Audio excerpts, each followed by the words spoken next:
দেখেন টাইফয়েডের ব্যাপারে তো আপনারা সবাই জানেন। আপনারা কি জানেন যে টাইফয়েড রোগটা, এই টাইফয়েড জ্বরটা কতটা মরণঘাতী হতে পারে? এই টাইফয়েডে প্রতি বছর ৮,০০০ মানুষ মারা যায় এবং এর মেজরিটি মারা যায় এই ৯ মাস থেকে ১৫ বছর বয়সের মধ্যে। সারা পৃথিবীতে যত মানুষ টাইফয়েডে মারা যায় তার মধ্যে সবচেয়ে বেশি মানুষ মারা যায় এই আমাদের ইন্ডিয়ান সাবকন্টিনেন্টের এই জায়গাটা থেকে এবং আফ্রিকা অঞ্চলে। সারা পৃথিবীতে এই টাইফয়েডের কারণে মৃত্যুকে অনেকাংশে কমিয়ে আনা সম্ভব হয়েছে, কিন্তু বাংলাদেশে এখন পর্যন্ত টাইফয়েড একটা মরণঘাতী রোগ।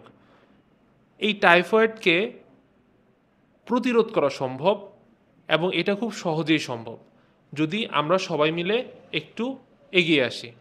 টাইফয়েড প্রতিরোধ করার জন্য টাইফয়েডের এক ডোজ টিকা যথেষ্ট, যেটা কয়েক বছরের জন্য আপনার বাচ্চাকে এবং আপনাকে টাইফয়েড থেকে সুরক্ষা দিতে পারে।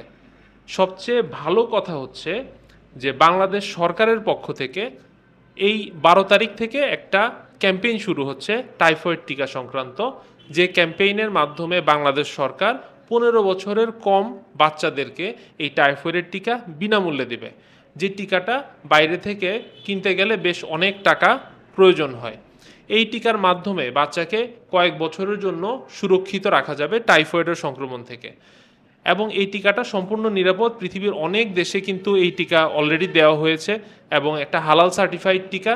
এর মাধ্যমে আমরা দেখেছি পৃথিবীর বিভিন্ন দেশে টাইফয়েডের সংক্রমণটা কমিয়ে আনা সম্ভব হয়েছে এবং টাইফয়েডের মৃত্যু অনেকাংশে কমিয়ে আনা সম্ভব হয়েছে।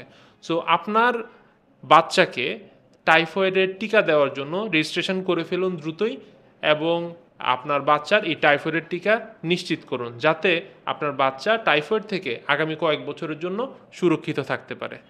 আসসালামু আলাইকুম।